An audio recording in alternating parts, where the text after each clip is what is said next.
Olá, tudo bem? Meu nome é Felipe Merker Brito, sou advogado, sócio do escritório Brito Lemertz, especializado em direito público.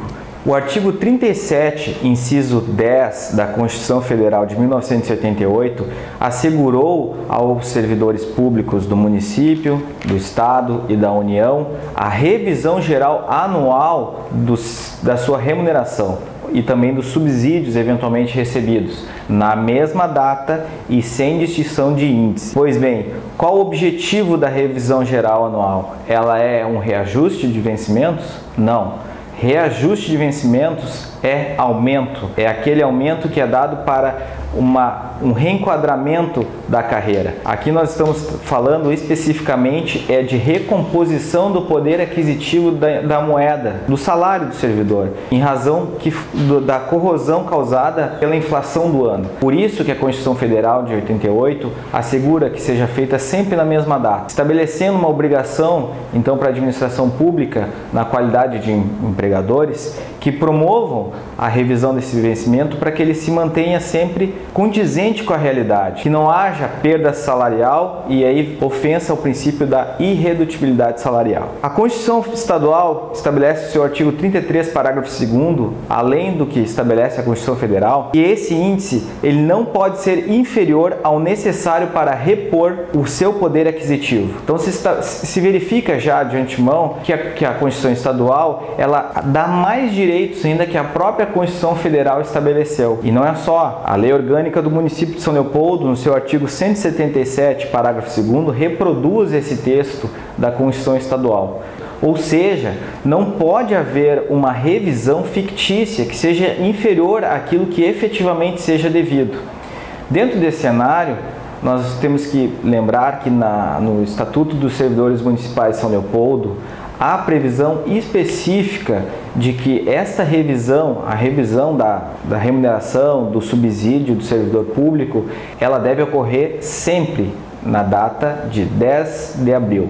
É a chamada fixação da data base. A partir de 2014, o poder público do município de São Leopoldo sucessivamente vem fraudando esse mandamento constitucional e essa imposição legal. O que ocorre é que desde 2014 a revisão geral não vem sendo feita em abril. Citamos agora o que ocorreu em cada um desses anos.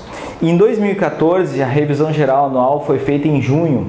Em 2015, foi feita em dezembro e com previsão de parcelamento. Em 2016, ela foi maio e novamente parcelada. Em 2017, em junho, novamente parcelada. Os parcelamentos continuaram em 2018, quando a revisão foi feita em outubro, e 2019, agora em julho, sem parcelamento, mas com pagamento em outubro de 2019. Não haveria problema nenhum que o poder público fizesse a revisão após abril. Não é isso que se discute. Eventualmente, as negociações que devem ser feitas com a Câmara de Vereadores, Sindicato dos Servidores Municipais, levem algum tempo. Essas negociações, diga-se de passagem, em questões anexas, acessórias à questão da revisão, porque a revisão geral dos vencimentos dos servidores públicos é uma imposição constitucional, legal, ela não pode ser objeto de negociação. Mas, enfim, o processo legislativo pode demorar a ser desencadeado, mas, uma vez desencadeado, deve ser observada a retroatividade dos vencimentos. A retroatividade da concessão dessa revisão, ela deve ser observada por todos, não só pelo Poder Executivo, mas eventualmente também pelo próprio Poder Legislativo, quando do estabelecimento da revisão para os seus servidores da Câmara, por exemplo. E nesse sentido, cabe mencionar que, aparentemente, se criou uma distinção de servidores aqui no município de São Leopoldo a partir agora de 2019. Por quê? Na revisão geral de 2019, agora feita em julho, lembrando que a data base é em abril, o município de São Leopoldo, ou seja, os servidores do município de São Leopoldo, do Centenário, do IAPS e do SEMAI, irão receber lá em outubro essa revisão, enquanto os servidores da Câmara receberam essa mesma revisão de forma retroativa a abril. Se percebe então que dentro desse cenário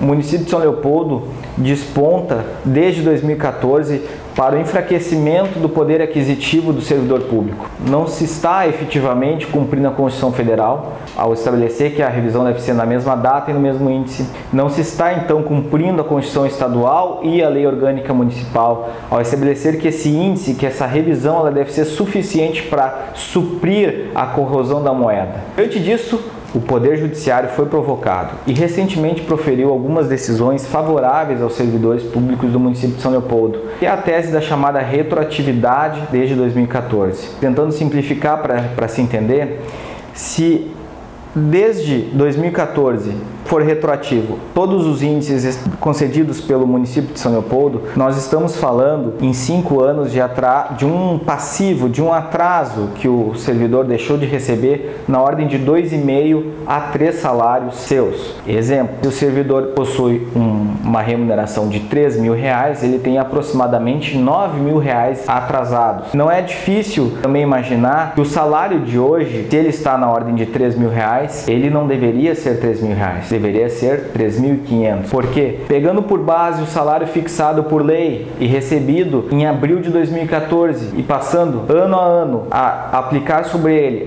os índices das revisões concedidas em 2015, 2016, 2017 e 2018, se verificará que o salário do servidor público do município ele está efetivamente atrasado, defasado, não está de acordo com a inflação de todo esse período acumulado. Muitos se perguntam se essas decisões que foram proferidas pelo Juizado Especial da Fazenda Pública de São Leopoldo, elas são absurdas ou desconexas ou sem algum precedente jurisprudencial. Na realidade não, muito pelo contrário. Inclusive, é importante mencionar que o próprio STF já decidiu a respeito do tema, não especificamente sobre São Leopoldo, claro, porque ainda não há nenhum processo nesse tema, mas versando sobre a revisão dos vencimentos e a ilegalidade de alguns municípios ao não procederem da forma correta. Nesse sentido, é importante mencionar um pouco da leitura do voto do ministro Marco Aurélio de Mello, que disse o seguinte: o acréscimo remuneratório em percentual inferior à inflação do período representa inequívoca diminuição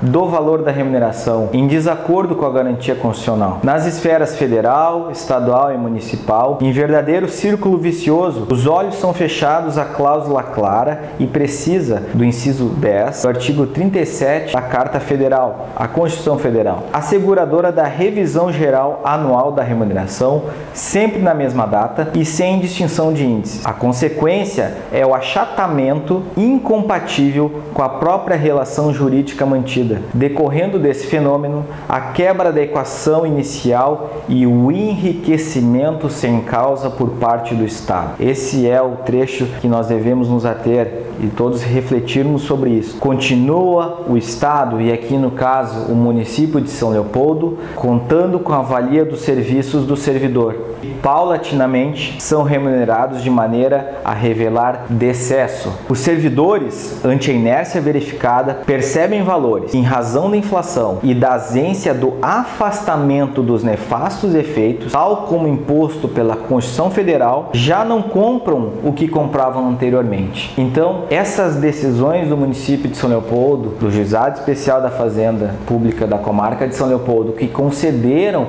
essas revisões retroativas desde 2014, com observância da database, bem como implementação do novo salário, considerando essas revisões, ela é com base na jurisprudência, inclusive jurisprudência do próprio Supremo Tribunal Federal. Então, a orientação que nós damos a todos os servidores públicos do município de São Leopoldo, da Prefeitura, do SEMAI, do IAPS e do Centenário, é que procurem um advogado especialista no assunto, Se orientem a respeito dos seus direitos, se busquem, se assim desejarem, entrar com a respectiva ação pleiteando essas revisões retroativas. Então é isso, pessoal. Espero que tenhamos conseguido esclarecer todas as dúvidas sobre a matéria. Se não conseguimos, por favor, deixe seu comentário, sua dúvida. Compartilhe a informação e até o próximo vídeo.